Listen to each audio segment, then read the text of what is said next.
Nerd Nation, to this latest edition of the Sports Nerd Show. We are a collection of sports nerds whose mission is to bring you as much sports talk as time allows over the next 60 minutes.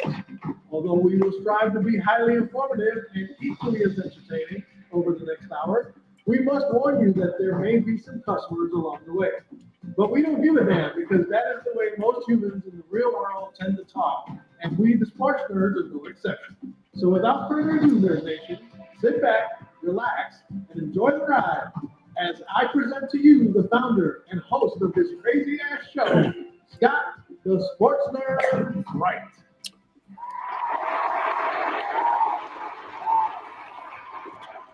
Hello, everyone, and welcome to another edition of the Sports Nerds.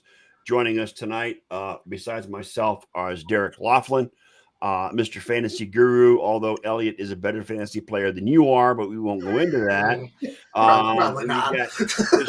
Elliot, Big E, the producer, Lamba, and Wayne. You know, the guy shows up every once in a while, and the first thing you want to do is insult him. I didn't mean to insult him. He takes it in stride. He knows I care about him. It's all good. I'm getting payback for all those Cleveland payback for all those Cleveland jokes he's been doing the last week and a half. So yeah, you know, don't use me for your revenge tool. Good. All right. So anyway, we're live, guys. Good to see everybody. I hope everybody is well. I don't know where to start. I mean, I'm gonna reach out to Derek here. Derek, what do you think of the trades with Amari Cooper and what the hell? Why can't I think of his name? Damn it. Davante Adams. Thank you, Davante Adams. I mean, you're a former Packer, Raider, now he's a Jet. What are your thoughts on those two trades? Well, the Adams one, I don't see what it fixes because they can't run block. They can't protect Aaron Rodgers, and I don't think Adams helps in either of those regards. Rodgers and Adams didn't win a Super Bowl when they were with Green Bay, when Rodgers was an MVP player and Adams was the best receiver in the league, arguably, and those guys aren't at that level that they were in Green Bay. I mean, I think it takes a 7-10 team to maybe an 8-9 team, 9-7 team, or 9-8 team, excuse me. But I don't think they're making the playoffs because of this. I don't think it turns anything around. They got so many problems on that offensive line that are still going to be there for the rest of the year. Yeah, it's going to be a matter of whether or not Aaron Rodgers can get enough time to get the ball. And I think with Davante Adams coming to the team, it frees up the other receivers, hopefully, to get more targets as well. However, Mike Williams is not going to be on the team much longer, I don't think. No, he's not practicing for personal reasons, and that's code for they're trying to find a trade partner to dump his contract. So yep. I got a question. If it was Davante Adams that went out on that pattern that Mike Williams did, would he have caught that ball? Yeah, I mean, he's definitely a better receiver than Mike Williams, and he would have played. He would have known where to be. He would have known where Rodgers was throwing the ball, and he wouldn't have overrun and then slipped and fell. Yeah, I think I understand where the Jets are coming from because they're all in this year. You got a 41-year-old quarterback. You can't sit there and play the long game. They've already invested so much in trying to build around Rodgers. They fired their head coach because it wasn't working with Rodgers. And I think you're just seeing they're going to go all in. And there weren't any linemen out there to acquire, but this is a receiver he wants to play with, familiarity with the offense. And a good player should make the team better. But I still think that until they can fix their running game, I saw a stat through the first 6 games. The Jets had 113 points this year, and with Zach Wilson, the first 6 games of last year, they had 113 points. That's how broken that offense is right now. Well, it's a broken offensive line. The receivers are not doing their part. They're not on the same page as Aaron Rodgers. But it is what it is. So we'll see what happens. I don't hold out any hope for the addition of him to that roster. Are we glossing over the fact that their field goals kickers cost them 2 games? They could easily be 4-2 right now. They could be. Greg the Leg hasn't come through. Yeah. Greg the Leg is leading Denver. The game against Denver and this past game. Yep. Missed field goals. You think Jake Moody was playing for these teams, for this team? Right. The way he misses I- field goals in the next time. Adams obviously makes their team better. He's a good player. Having Wilson as the 2 and Adams as the 1, I mean, it can only help. I just don't think this is going to become a top 5 offense in the league where all of a sudden it's like that fixed every one of their problems. They have so many other things that are going on right now. I just don't think Rodgers is as good as he used to be. I mean, he hasn't been an MVP since 2001. He wasn't good as last year in Green Bay. Last year he didn't play, and this year through 6 games he's got about an 84 quarterback rating. He's looked good in a few games, average in others. I just don't think that all of a sudden you bring Adams in and now Rodgers is back to 110 quarterback ratings, 3 touchdowns a game, and they're just rolling up the points. I don't think that fixes this. No, it doesn't. Well, I don't think it fixes it simply for the fact, Derek, you said makes a 7-10 team, maybe a 8-9 or a 9-8 team. I said it makes a 5-12 team a 7-10 team. Which is also fair. I mean, their 2 wins are against the Titans and the Patriots, and those teams are going to be top 5 picks in the 2025 draft. They haven't beaten anybody yet. And they barely beat Tennessee. They could have easily lost that Tennessee game. Really, they've played one good game of football, that home game against the Patriots on Thursday night. Yeah, and the Patriots aren't exactly what they were with Tom Brady at the helm either. So, I mean, the Patriots are in a rebuild motion, so that's not saying much.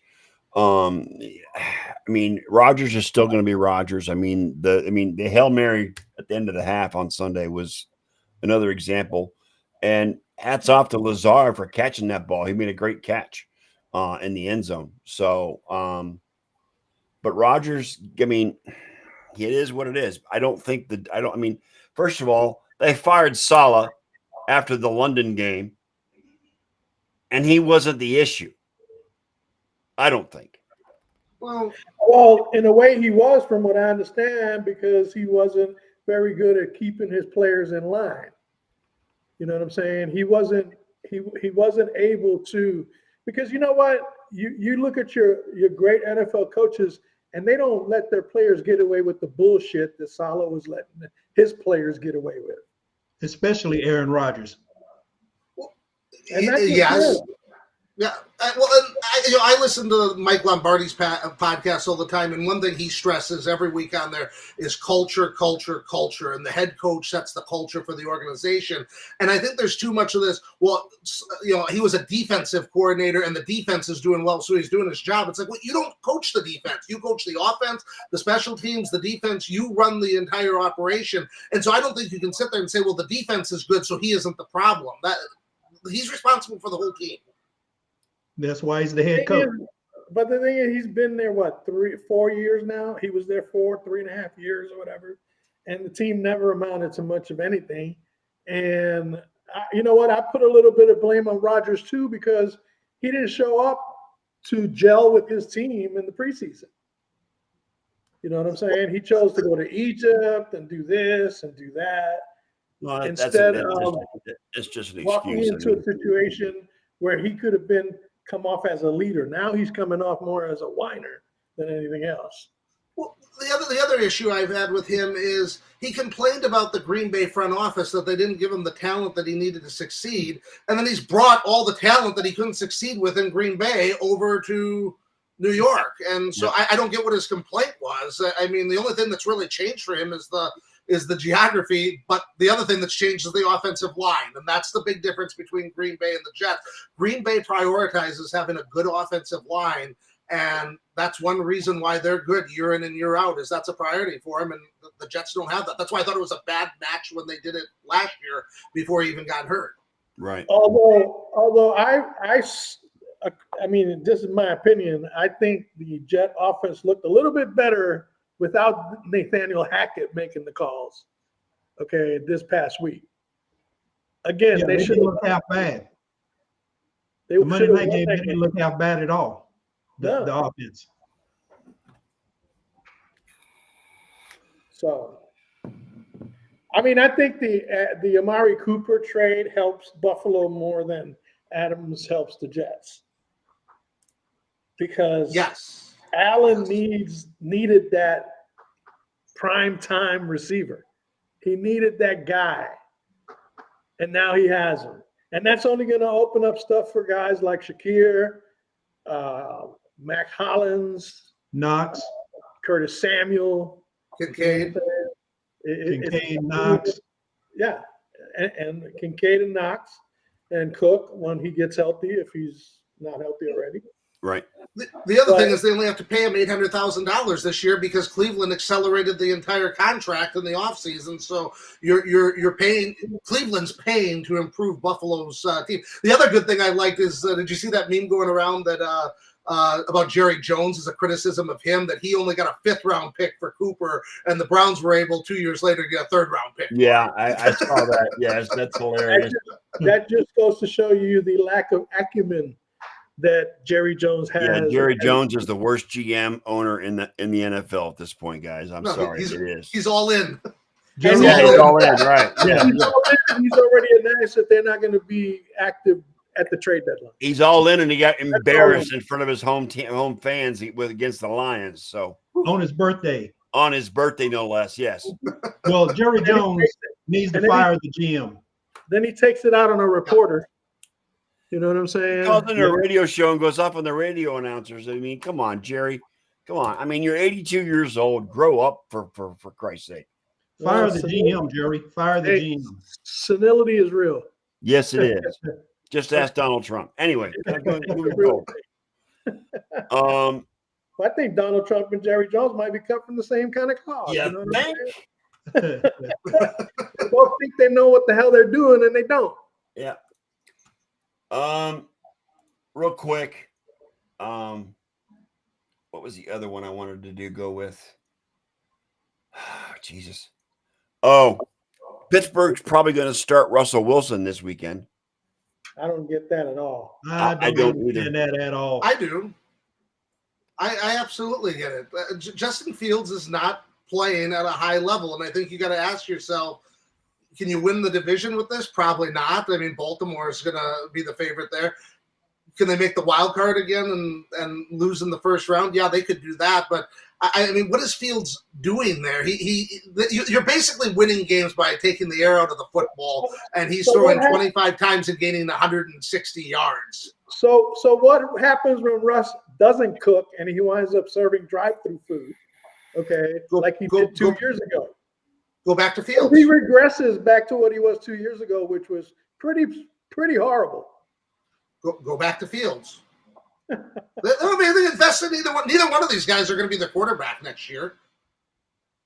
Yeah, I mean, you know, I would disagree with this if Justin Fields was their first round pick and they were 4-2, and you're like, okay, he's not doing well now, but he's progressing and he's going to get better. This is a guy that's been in the league for 5 years. This is what he's been everywhere he's been at. He's not a good NFL quarterback. He's got good elite athleticism, and so he can make plays with his feet, but he's throwing the ball slightly better than he was with Chicago. But I mean, look at the numbers. It's a rating that's driven by completion percentage and lack of interceptions. There's no touchdown throws there. There's no yards per attempt there. There's one thing I will point out, and that is that Justin Fields on a few occasions made up for what the lack of the Steelers have as an offensive line. Yeah, the offensive line in Pittsburgh is terrible. Russell Wilson ain't going to be able to do that. Good luck. Russell Wilson ain't going to be able to put the Band-Aid on the offensive line, okay, because he just doesn't have the wheels to do that anymore. No, Russell but he Wilson is is walking into a situation just like Aaron Rodgers. He's going to be running for his freaking life and not going to be able to escape what other defenses are going to do. Well, At minimum, Fields was, I mean, come on. Fields was at least kind of like smoothing over what that lack of offensive line was. I guess, but he's been sacked 16 times in 6 games. He's still got a sack percentage of 9%. So that means Russell Wilson will get sacked 32 times in the same amount of games. No, that means Fields can't figure out who's open fast enough. I mean, I do think that Wilson is going to have more command of that offense and is a better thrower of the football than he is. I mean, I think that's one of the biggest misconceptions is that mobility equals not getting sacked. And that really doesn't play out. It's about being able to process the play quickly and get rid of it. Recent Russell Wilson doesn't even have command of a bologna sandwich. Okay, that's all I got to say. I mean, but nobody's pretending that Russell Wilson's going to be going in there and being 2013 Russell Wilson. But I mean, he wasn't that bad his last year in Denver. No, he wasn't. He actually had a better season his last year than he did his first year. He had 20. I think he had 25 touchdowns. He was on pace. But he for had to last be year. good because Sean Payton didn't like him, and eventually, no matter how good he did, they got rid of him. So what happens if he becomes 2022 Russell Wilson again? You bench him and go back to Fields. I don't understand what the dilemma is here. I mean, and that totally shows you that Mike Tomlin is starting to lose his mind when it comes to coaching.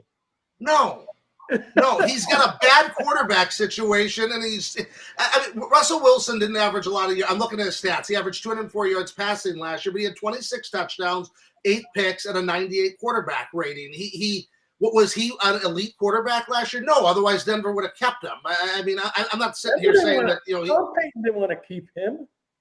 They didn't want to pay him the $40 million, although that's what they were so desperate to get rid of him. They were willing to pick up $38 million of his contract. Yeah, absolutely. Yeah, they're paying Russell totally Wilson to play for the Pittsburgh Steelers this year. Yes, absolutely. Well, Mike Tomlin is an old school coach as well. So he's one of the. I mean, tell you what, Mike Tomlin is one of the best coaches in the NFL, if not probably the best. And he doesn't want to have a quarterback lose their position based on injury. Yeah. And the only reason Russell Wilson wound up in Pittsburgh was because the Steelers only had to pick up $1 million of that tab. Right. I'll be right back. Okay. Otherwise, he wouldn't have been in Pittsburgh. And the only reason Fields is there is he was available for a 6th-round pick. I mean, neither one of these quarterbacks are their future. And I think you go and look at what this offense is doing right now. They're 30th in pass attempts. They're 28th in passing yards.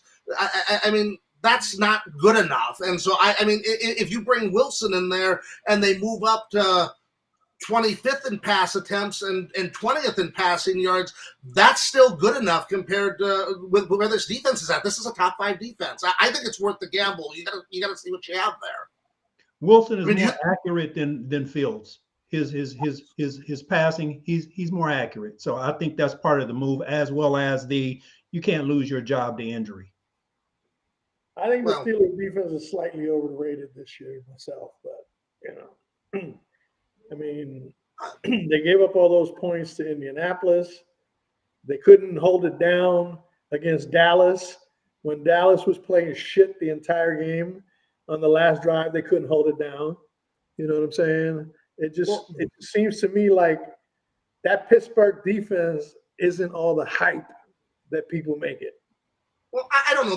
The 4 games they've won, they allowed 10 points, 6 points, 13 points and 10 points. I mean, and again, I think that's why you're making a quarterback change. You're like, basically the only way we can win right now with this team as constructed is if we allow less than 14 points. Let's go and switch quarterbacks now and see if that makes a difference. I mean, you play Wilson against the Jets and the Giants and you go into the bye. If it doesn't work out, you go back to Fields. I just think it's a low risk move to do this. I think it's a low risk move. However, I still disagree with it. So do I. And who knows? I mean, Russell Wilson has played plenty of bad games. He could go out there and just be awful. And the other thing is, he really hasn't. He doesn't have good camaraderie with his teammates. He's not a guy that inspires anyone. He comes off as kind of being full of himself. And I think he's more happy to be married to Sierra than he is. Just about anything.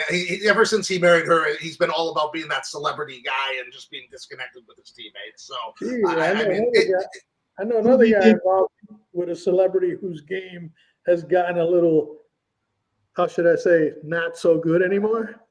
Would that be Travis Kelce? That would be exactly that same person. Yes.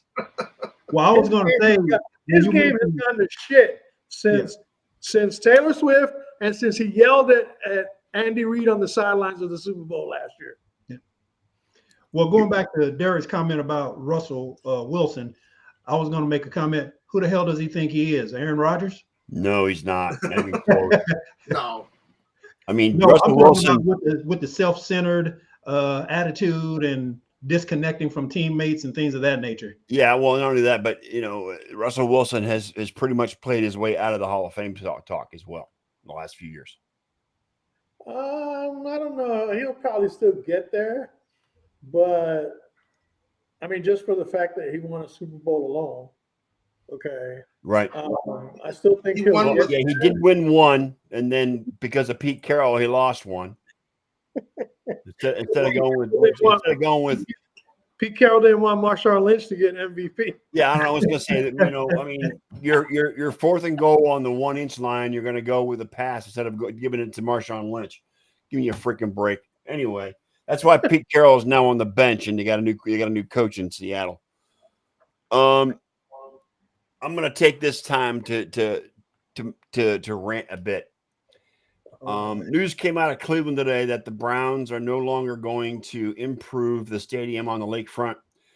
They are moving to a new site. Need a dome. And build a dome in the Brook Park suburb of Cleveland, which happens to be right alongside Cleveland Hopkins International Airport. Okay. They're doing the dome so that they can get other events like maybe the Super Bowl and other big time events. But my beef with this, and my only beef with this, is the tradition of the Browns playing on lakefront, on Lake Erie, is gone. It's done. It's over with. And as much as how successful have they been there with that tradition? Well, no, they haven't. But it's still. I mean, but you know what? It goes back to in the early 20th century when they built. Actually, it doesn't. It goes back to 1999 when this second version of the Browns came along. Okay. You can't group splitting hairs, splitting hairs. You can't group the two together because the original Cleveland Browns went to Baltimore and won 2 Super Bowls. You just can't resist. Lakefront. You just can't resist, Elliot. I know. I mean, I know. No, because you keep opening your mouth, and all you're doing is inserting your foot while you're doing that. I think it's a good move, though, and here's why. You know how Dallas, they had the hole at the top of the stadium because God wanted to watch the Cowboys on Sunday? No, it was for Too Tall Ed Jones, but okay, go ahead. No, it was for God. It was so that God could watch the Cowboys on Sunday. Well, now I think the Browns are doing the favor. They're putting the dome over their stadium so that God does not watch. have to watch the Browns on Right. Sunday. But then they built the stadium facing east and west so that the sunlight comes in and blocks that was teams stupid. from being able to play a passing offense because you can't see the freaking ball. Yeah, that was stupid. They should have built that one north-south instead of east-west. That was stupid. They got a scoreboard that the punter can nail punts off of. I mean, to spend that much money on a stadium and have no attention to detail, that's So the hole was for God, and the positioning of the stadium was for the devil. So that the devil could burn the sun right through the. Yeah, okay. There you go. But you know what, and you know what, I mean, it's going to be a long process. I mean, it's going to take a while to build that stadium. It's going to take at least 4 or 5 years to build that stadium. So, they're planning on a whole complex with other shops and businesses alongside it as well. But it's actually outside the city limits of Cleveland, which, as a nostalgic Browns fan, even back before Modell stole the team, it's sad that they're not going to be playing football on the lake, but that's just me. So, because the lake, I mean, the winter time, that wind off the lake is brutal, and it was a home field advantage for the Browns. Now it's not going to be that way because they're going to have a dome. But you know what? It opens up the chance for the Browns. It opens up the chance for Cleveland to get the Super Bowl, which I applaud. So it's a win-lose situation for me. But you know what? Go for it. Do what you got to do. Again, you keep talking about home field advantage. How did that work out for the? It hasn't worked out. No, exactly. no. I know. So maybe a change is exactly what Cleveland needs. Possibly. Who knows? Maybe that'll inspire them to win. Well, needless to say, my father is rolling over in his grave because they're moving out of the lakefront. So I'm just saying that, okay? Now, do you know if they're going to have grass rolled in like they do in Arizona? I have no idea. They're going to have artificial turf. I would hope they would use grass because grass is the best surface for football. Right, but I don't think it'll work rolling it in and out because it stays warm enough in Arizona for the grass to survive. The cold weather is in Cleveland. Well, Vegas has grass, and there, and that field is inside all the time. So, We'll see. it's possible. My question is, where is Tampa Bay going to play? The Rays going to play next year? Montreal. Montreal. Speaking of stadiums that are no longer. Yeah, you know what? I mean, and what's I bet even more Tampa Bay ends up playing the Yankees spring training stadium. Yeah, that could be a play down possibility as well. They Steinbrenner end up Field, playing right? at Steinbrenner Field. That's a good point, Wayne. That was also brought up. I saw an article about that. They'll be playing in front of 8,000. It's 8,000 11,000. It's 11,000 at Steinbrenner Stadium. It's 11,000 there. Isn't that how many people they have They're only show getting for a game? 11,000 now. So They actually now might it's get a gonna look sellout full. if it's only 11,000 people. Yeah, they'll get a Maybe. sellout. It'll look full. It'll be packed now. 11,000 is what they were getting in Tampa Bay. Actually, that's So- more than what they're getting now. Exactly. Exactly. Their attendance is going up if they play at George Steinbrenner Field. There'll be actually people trying to scalp tickets and make money on that. Enough tickets. All right. This has been called by many a pundit, many a broadcaster I've seen. This weekend is pretty much reunion weekend. For what? Well, starting with tonight with the Saints and the Broncos, Sean Payton coming back to New Orleans. Then you've got Kansas City and San Francisco in a rematch of the Super Bowl. Saquon Barkley goes back to New Jersey. Who really cares about a reunion in a game where it's going to be Bo Nix and Spencer Rattler as quarterbacks? It's just, I mean, it's just the drama of the situation, Elliot. You know what I'm saying? Oh, good Lord. And then Olave and Shaheed are gone from New Orleans, so they might score 3 points tonight. I wouldn't be surprised if it was a 6-3 game by the time it's all over. But Good As Lord. long as Kamara gets 15 catches, my fantasy team will be happy. Yeah. telling you, they're gonna make Jawan Johnson look like Dallas Clark tonight. Well, the way things are going, that. Kamara will have 15 catches tonight. 25 targets and 15 catches. I like it. That sounds great. It's PPR league. I love it. You know how I know they weren't thinking ahead as far as this being a reunion game? Because they put it on a Thursday night. When nobody watches. Not on Amazon Prime. Nope. Amazon Prime the ratings are gonna drop big time tonight. From last week, from Seattle and San Francisco, hellified nice ratings to this week. I'm You sure know Al what? Michael will be his normal enthusiastic self calling that game. Oh, yeah. That'll be trending on Twitter with how bored he is.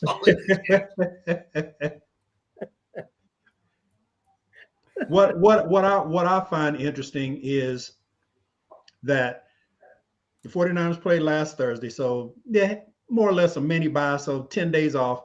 Kansas City gets a bye to go into San Francisco this weekend, and then Dallas has the bye this weekend to go into San Francisco next weekend. They That's gave Kansas City and Dallas a bye right before they play the 49ers. Yeah. I get it. Well, I think the Niners have a bye next week because they're playing the Cowboys. That looks like that's about the equivalent of a now, bye. yes, now that can be factored in as a bye. Okay, so Sorry, so Ken, if you're watching. this week at least. Oh, God. Well, before we go any further, I want to give a shout out to Sabrina Ionescu for that bomb. Oh, that was a freaking cold, dead basket, baby. That was Yeah, that that was, bomb was sweet. dude, that was a dagger. Yes. Oh my God. I mean, I watched it. I was watching the game and I'm like, damn, they're coming back again. And then when I didn't expect Well, they her were to down by score. double digits at some point in that game, and they They came were back. down by 15. 15. 15, yeah. Yep. But then again, they were up by 18 in the first In the game they lost. So there you go. The So, WNBA You do trying know to that be the they NBA. were. Do know that they were a missed free throw and a layup away from this series already being over. Yeah, Yeah. being over 3-0. Yeah. Yeah. I mean, game 4 is tonight or tomorrow night? I think it's tomorrow night. Tomorrow night. And I see the Liberty winning that game too. I mean, the Liberty just, I mean, they got too many horses on that team right now. I mean, Well, they got Minnesota's a good team, but I mean, Liberty, you can't. Dude, they got two of the best players. I mean, Sabrina wound up on the second all WNBA. Yeah, team. did you see her press conference after the fact? She was Yeah, she slamming the said- WNBA. Yeah, that was a second team moment for us. Yeah, Yes, it was.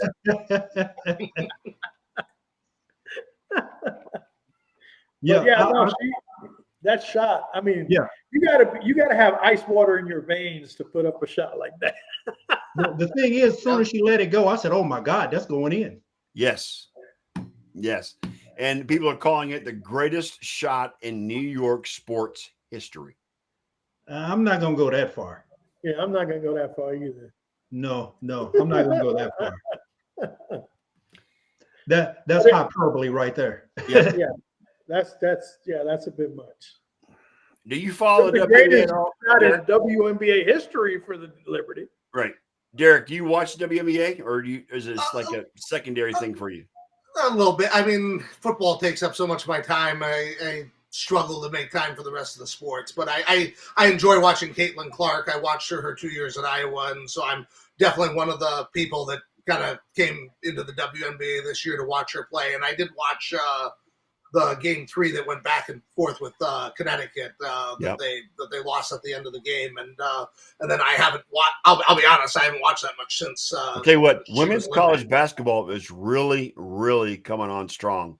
I mean, with South Carolina's success, with Caitlin Clark, and then you look at UConn as well. Look at Elliott, and then you look at UConn with Mariama coaching.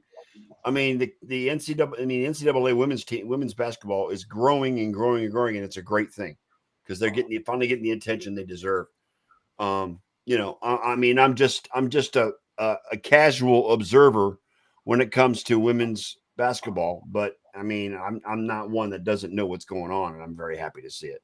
I followed college women's college basketball for years because our high school, even I grew up in a small town in northern Wisconsin. Our girls team went 6 times in 8 years, and I think our head coach at that time, when he retired, he had like 430 wins and 35 losses. I mean, it was just a powerhouse. They beat a team 110-15 one year. They beat a team 90-10 that year. We had a girl go Division I to Miami of Ohio in the late 80s, early 90s. So I mean, I've been around good women's basketball since I was in high school, and used to watch college all the time. I just never gotten into the WNBA because I've always thought they've done a poor job of marketing it. They tried to market it to NBA fans, and NBA fans aren't really who they're after. They're more after the college women's game and getting the people that watch college women's basketball to go over to that. And they haven't been very successful at that until this last couple of years, when the explosion that's happened in the women's tournament has carried over. And then Caitlin Clark kind of ignited that with a torch this year because of how popular she's been. And what's the girl at USC? Juju Watkins. Juju Watkins. I mean, she's going to be a star in the WNBA. Paige Beckers is going to be a star in the WNBA. So I think the WNBA's future is bright. There's a lot of, and you know what I also think is driving this is NIL. Because NIL has helped women's sports more than it has helped men's sports, because college women get modeling contracts and 2 million Instagram followers, and they're able to capitalize on that, and it's bringing attention to the women's basketball. Which who's that center that plays for LA that went to US? Was it USC? I think she played for Stanford. Leslie back in the day. No. You're talking about Cam Brinks. Yeah. Oh, correct. She played for Stanford. Tore her ACL. Stanford. Yeah, she played for Stanford. Cameron Brink. Yeah, she just got married too. Yeah, she went out and she's like showing off her body on social media left and right, and she's trying, in order to. She ain't got nothing else to do. Huh? Yeah, with She that can't play no basketball right now. Yeah, that's true. That's Might true. as well use her other talents. Yes. You know what I'm saying? Yes. So, but Look at that gymnast at LSU. I mean, she's got a huge following. Those two sisters that were at Fresno State and then went to Miami. I mean, Yep. Nil has helped the women's game much more than it's helped the men's game because the Yes. men Oh, have without that a doubt. exposure anyway already. because you women know are what, just- people know more about the women's NCAA because there's more superstars in that league, in that venue than there are in the men's. Because you know what, the men's is wide open, and you don't know superstars in the men's in the NCAA men's. You don't know anybody, any of the players. Whereas the NCAA women's game, basketball, you do. yeah. NCAA basketball for men is dominated by the coaches. Yes. It's dominated by the coaches. NCAA basketball for the And the women boosters. are And the the players boosters. themselves, except, there's some exceptions like Gino Auriemma in Connecticut as a coach, Don Staley in South Carolina as Yes. a coach. But most of the time, it's the women themselves, the players, who get the accolades. Yeah, and that stupid coaching for LSU now. I mean, she's just an idiot, but that's just me. The other thing is, like, Yeah. well, I remember when I was a kid, like UNLV beat Duke by 30 points, and then the next year Duke upset UNLV. You'd have some of these rivalries that would go for 2 or 3 years in the men's game that just don't happen because they're all one and done. If Caitlin Clark was a male basketball player, she would have left Iowa after her freshman year Yes. and would have gone straight into the NBA, where she stayed there for 4 years. So you got that huge game against LSU, that huge game against South Carolina, and then they piggybacked it into rematches the next year, and Yeah, so that's helped ratings. there. John Calipari's made a career out of one and dones at Kentucky. Now he's in Arkansas. What motivation would women have to leave with the lack of salaries that they have in the WNBA? Exactly. Right, because they can make more money in college than they can in the pros. They Yep. get more money in nil than they can in the Yes. Yep. I do suspect that the average salaries will start to rise, though. I mean, after all, I think, is it the Golden State team that's coming in this year and Toronto the year after, or is it the other way around? I don't know, but they're getting new Yeah, new expansion, Toronto team, and then the Golden State Valkyries. Yeah. All I I know is don't they know just Toronto's signed name. They just signed a big deal for $2 billion to support the WNBA. Yep. And Was that with ESPN? I think they should trickle down to the players that part of that $2 billion. Yep. For the money that they're putting in their pockets. Because I'll tell you what, everybody can complain and bitch and moan about Caitlin Clark getting all the kudos and accolades and this, that, and the other. But before she came along, how many times did a million people watch a WNBA game? Yeah, the ratings before this year, not the greatest. She did it 23 times this year. Yeah. 23 times. Yes.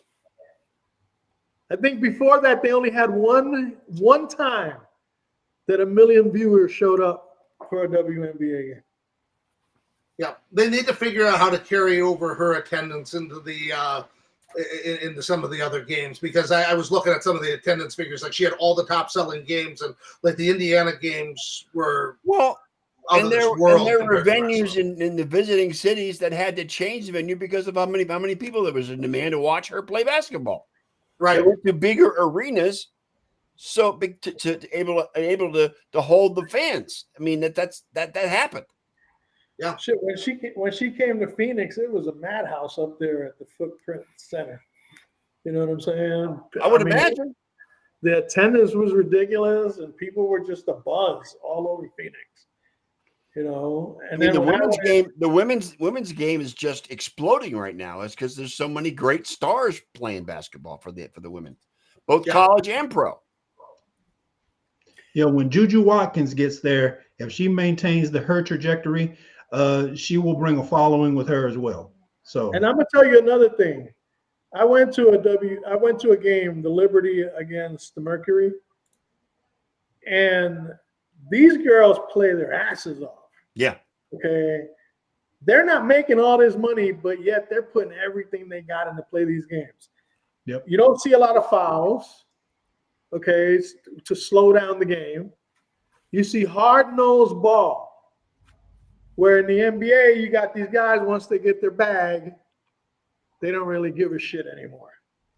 No, Well, they I've didn't. said all along, if I was a high school basketball coach for a high school men's team, I'd have them watch video of UConn women's basketball. I'd have them watch old Tennessee games with Pat Summitt. I think the women's game is so much more fundamentally Pat sound. Summitt was responsible for putting the women's game on the map. Pat Summitt was the reason. Yeah. You know, It's like some and people. God rest her soul, because she's probably the greatest college basketball coach on the women's side in history. She was just fantastic. Gino would have something to say. I was going to say, yeah, I was just going to say Gino. Well, might have Gino something to may, say about but that. Pat Summitt Well, I'm was pretty pretty sure- freaking good.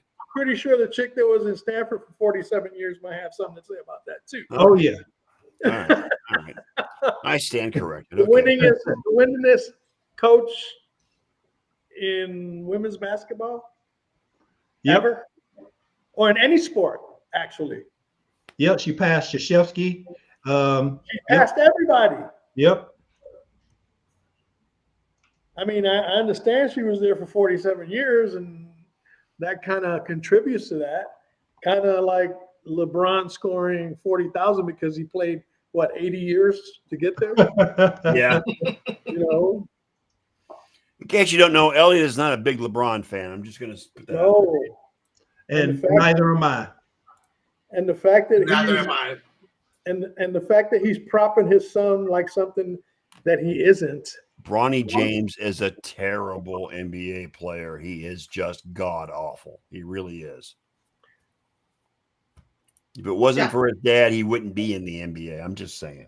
Well, and there you got NBA players, former NBA players out there saying the Lakers aren't serious about winning anymore, or else they wouldn't have drafted Bronny James. Right. In this Let me just say, I'm so excited for this season to start. Like I mentioned before the season, I am so excited to be in LA for this season because I ain't gonna do nothing but clown on them the whole season. JJ Redick as your coach or assistant coach. We know LeBron is actually the coach. Yeah, actually, and, yeah, and Bronny Jr.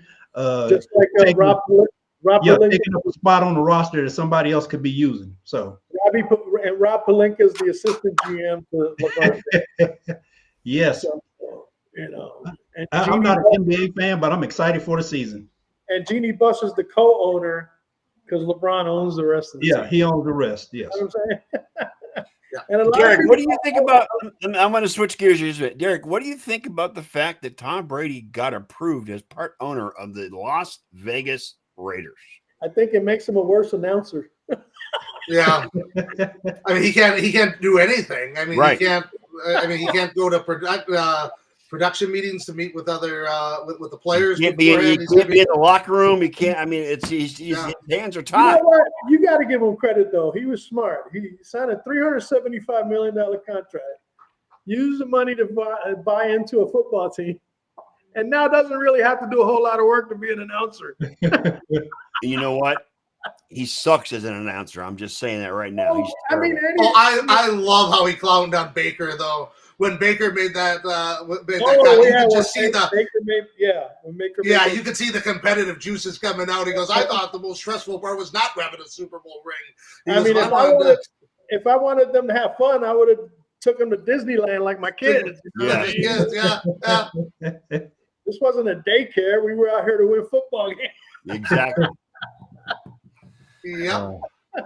The biggest game, in my opinion, this weekend is Minnesota Detroit.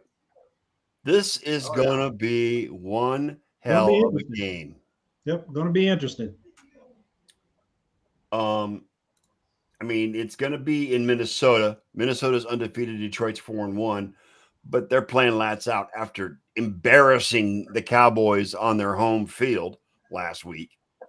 How can you? I know, Derek, as a diehard Packer fan, you don't care about either one of these teams. You hate them both. It's all good. I understand that, but you can't put aside what Dan Campbell has done with the Lions and the head coach for the Minnesota. His name Kevin O'Connell. yeah, O'Connell. Thank you very much. These coaches have just put this team on their backs and just done so very well with them. I love me some Dan Campbell. I love the intensity. I love the raw energy. I mean, I really like watching Detroit.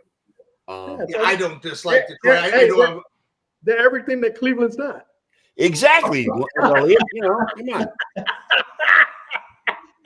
Well, I mean, Goff has posted 150 quarterback ratings the last 2 weeks. He completed 18 of 18 passes against Seattle, and then just destroyed Dallas. They're fun to watch. I'm a fan of the Packers, but I'm a fan of good football. I just want to watch good football when my TV is on, and Detroit consistently plays good football. They Campbell's one of those guys that you wish he was coaching your team. Not that I don't like LaFleur, but I mean Campbell's just a great hire for them. He's changed culture. That's where we talk about culture. He changed the culture there.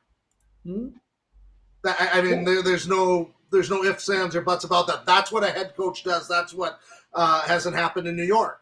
And I just love how they've built that team. They have a philosophy that they want to run the ball hard. They got 2 running backs. They didn't think Swift was going to work out. They weren't afraid to get rid of him and trade up to get Gibbs. And people criticize that because you don't trade up for a running back. And look at him now.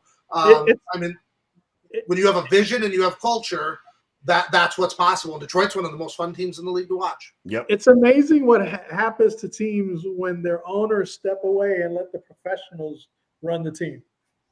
Correct. Okay? Look at Dallas. I could bring up the Knicks. Until James Dolan decided to take his ass away and stay hands off, the Knicks were garbage the last few years. Yep. Now that he's backed away and turned it over to Leon Rose and Thibodeau and the rest of the management, the Knicks are finally competing. Right. Okay. It's the same in Dallas. When your ownership is hands-on, your team ain't going to amount to nothing. Correct. Remember, it wasn't Jerry Jones that won the Super Bowls for Dallas. It was Jimmy Johnson. Okay. And whoever else inherited Jimmy Johnson's team. Barry Switzer, that would be Barry. Yeah, it was Jimmy. Yeah. Jimmy Johnson won all 3 of those Super Bowls. Barry Switzer just happened to be along for the ride for one of them. Exactly, pretty much. The owner didn't like the fact that Jimmy was getting all the hype. Yeah, he's getting all the pub. I will say this. I've experienced the other end of it because with Green Bay being a publicly owned team, one of the problems they had when they hired Ron Wolf is that everything was run by a committee prior to him, and they couldn't get any deals done because they had a committee. There is such a thing as absentee ownership where they're not involved with the team. It's not a priority, and it suffers too. But you need an owner that's involved, but how he's involved is, here's my checkbook. If you need to get a player because you think this can help the team, if you need me to make a call so that we can facilitate a trade with another organization, I will give you all the tools to happen. But I'm not going to sit there and say we need to take a quarterback in the first round or we need to give Deshaun Watson a fully guaranteed contract. Fuck you, Derek. I couldn't help myself. Couldn't resist. I mean, you have to. Ownership needs to be invested in the team, but they put the people that know football in a position to succeed, and that's why I think Clark Hunt has done a really good job in Kansas City. He's front and center of the football operations. He knows what's going on there every day. But Andy Reid is the one that's calling the shots. It's the football people's vision. Yeah. I mean, you look at the ownership across. I mean, you look at the owners of the Jets. He gets involved. Woody Johnson, as far as Woody Johnson. Yeah, he gets involved in everything going on. And it's damn it. Hey, Johnson, doesn't he supply baby oil to Diddy? Oh, Aaron Judge just shot a 2-run homer to tie it up. God damn it. 3-3. Anyway. That's bullpen in baseball, baby. I hate Aaron Judge so freaking bad. I hate that son of a bitch. We lost Derek. Anyway, it's just Woody Johnson gets involved. Jerry Jones is always involved. But the most successful teams you're looking at is that the owner takes a step back and lets the football people handle football. The professional people in any sport. Yeah. You take a step back. Yeah. The baseball minds, the football minds, or the basketball minds, those involved in the game. That's what you hire those people for. Yeah. Because you know what? Jerry Jones never played a stick of football in his damn life. Well, he did play for Arkansas. He was a college player for Arkansas. Really? Yes. Yeah, he played at Arkansas. He played with Jimmy Johnson. That's why he hired Jimmy. Yeah. Well, obviously he didn't learn much while he was at Arkansas about football. Okay. The one But owner again, that. Oh, I'm sorry. It's like when Jerry Buss was you look at the difference between what Jerry Buss did with the Lakers and what Jeannie Buss is doing with the Lakers. Okay. And the thing is that again, the teams that succeed the most are the ones that just the owner steps out of the way and lets the people that know what the hell they're doing run the damn team. I think the one exception to that was Al Davis, but Al Davis was so different compared to these other owners because he was a commissioner in the league, he was a scout, he was a head coach, and they said that coaches would come in there and talk football with him, and all of a sudden he's asking questions about X's and O's and talking like a football guy, and people were just blown away by his knowledge. I know he kind of gets thought of being as a joke because of what happened after 2002 till he passed away, but that was one of the most winning franchises in the NFL in the 60s and 70s, and won a lot of Super Bowls with him following that model.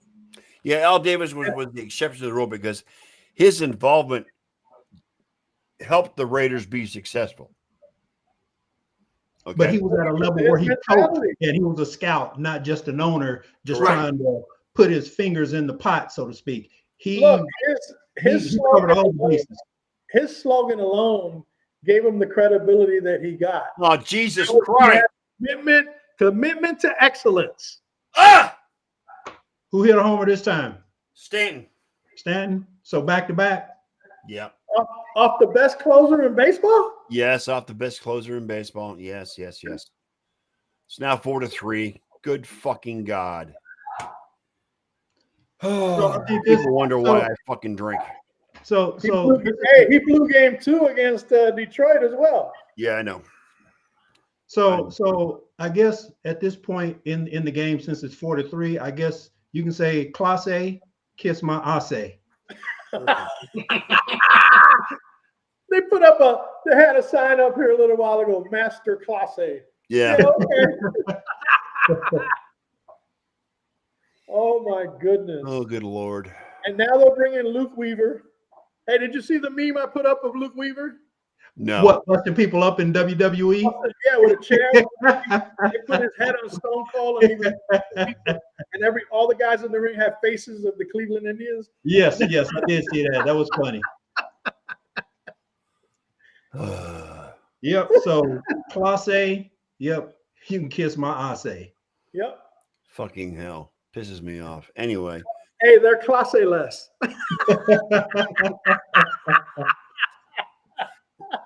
This show has just become, for the most part, bash on the sports nerd night every week. I'm just saying, but that's okay. And that's because the sports nerds makes it easy for us to bash on. Oh, I know that. For Christ's sake, I bring it on myself. For Christ's sake, I know that.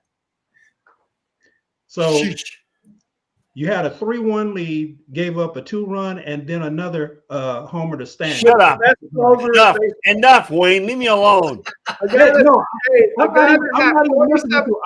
I'm just giving out the stats for those who may have just joined the show. Hey, my brother just joined. A guy that have 47 saves and 50 opportunities during the regular season. Yep. So I'm just giving guys, people. Ken said, "I'm sorry I couldn't join tonight, but I was just fired by Jerry Jones. Which one of you dropped dime on me?"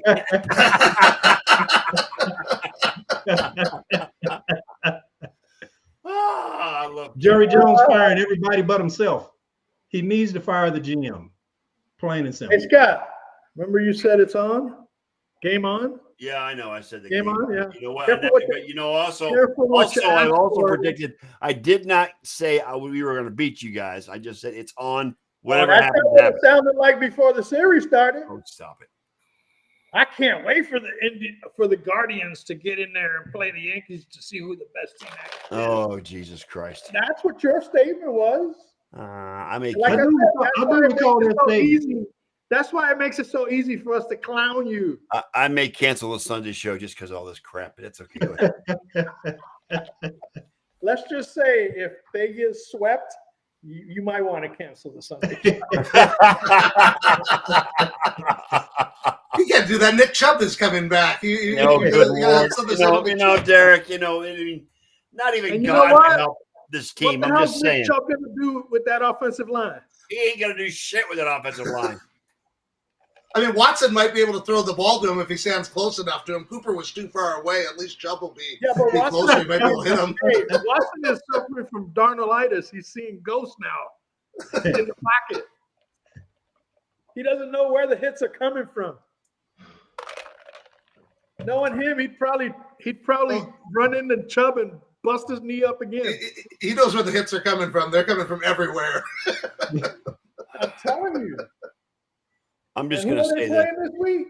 I'm just going to say this. But- Go Bucks. Cincinnati. My favorite Brown stat I saw is if you take every pass play they've run this year, the pass attempts and the sacks, they're averaging 3.66 yards per attempt. The only team in the league that has a lower rushing yards per attempt is the Dallas Cowboys at 3.50. That is how You know what? bad this passing I offense love is. your meme that said, "Has your team scored 20 points?"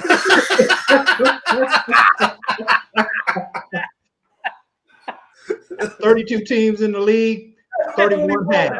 One has not. What is that? One has not. Have you seen your team score 20 points lately? Yes, of course I have.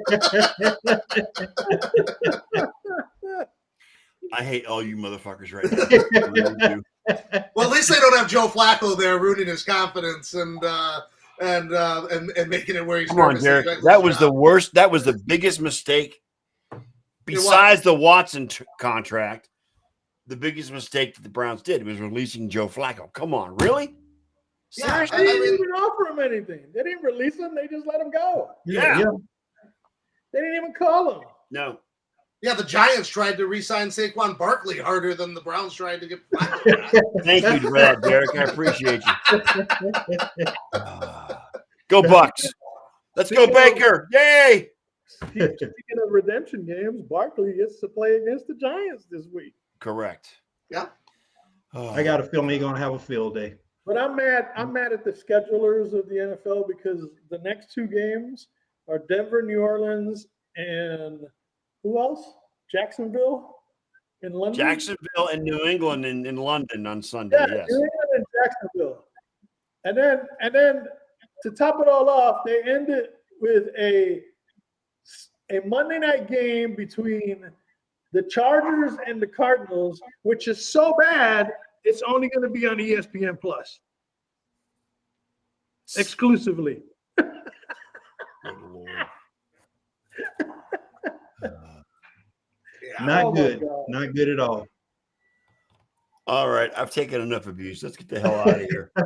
Oh, you ain't seen nothing yet. Don't get swept. I know, Elliot. By Don't Sunday, get you're going to swept. be able to brag about how the Yankees swept the friggin' Guardians. I know. I'll let you do it. It's okay. Well, if they don't come back and win this game, you might be facing No, I you don't can't want that. wait to see the chat tomorrow if the I Yankees might not win show this up just game. so I take it easy on you on Sunday. Yeah, you know what? You've never taken it easy on me. Why should you start now? Okay, I'm just saying. All right, we're gonna get the hell out of here. We will be back Sunday night, 7:30 p.m. as usual, recapping Week 7 in the NFL. Elliot will get to bash me for as long And as the he wants to. ALCS and the ALCS demise of the Cleveland Guardians. Yes. I'm sorry, the Indians. Yes. My Rick Vaughn jersey. I put it out there anyway. I'm just I happy told the you Guardians. That's the best Cleveland team of all time. Correct. You're The right. one I'm that with Rick you. Vaughn was on. Right. So, but it is what it is. All right. I want to thank my co-host, Mr. Elliot, Big E, the No, you producer. don't. Llama. You hate me right now. No, I don't hate you right now, Elliot, because you know what? I never expected the Guardians to get this far, so it's all good. Oh, Anyway, yeah, you did. I never said World Series. Jesus. I will give Scott this. He said just get out of the first round. At least they didn't get swept in the first freaking round. That's what Yeah. I'm saying. Okay. That's what he was. That was his goal. That's what he was shooting. At least we beat Detroit in the divisional series, and we got to the ALCS for the first time since Well, I ain't gonna say 2016. shit because there's still 2 innings left for the Guardians to do something. Yeah, I know. Cleveland fans aim high. I hope I don't get swept in the first round. Shut up, Derek. I hope we complete a pass this week. But if they bring in Luke Weaver, then it's game over. Anyway, as I was saying, thank Ain't you to no- my ain't nobody co-host. tripping Dreamweaver, yo. Oh, good Lord. This is not going to stop anytime freaking soon. No, I don't know. You better sign off quickly. I'm trying to, but you keep interrupting me. Anyway, we're out of here. Thank you, Elliot. Thank you, Wayne Lynch. And thank you, Derek Laughlin, for Thanks for joining having us me. tonight. I am the Sports Nerds. We will be back Sunday night, 7:30 p.m. Eastern Time. And on that note, we're out of here. Elliot, play the goddamn outro, please. Thank you once again, Red Nation, for spending part, if not all of your evening with us here for this latest episode of the Sports Nerd Show. Please keep in mind that we do this on a regular basis every Sunday, Tuesday, and Thursday night. And since each night's start time is different, please check out our SNN group page on Facebook for the correct time. So until the next time we come together, Nerd Nation, on behalf of the Sports Nerd and his co-hosts, Jim Costco, John Olson, Wayne Lynch, and me, Big E, may your lives be filled with all the best sports action anyone human can handle, as well as all the joy it can possibly bring you. And with all that said, good night, Nerd Nation, as the time is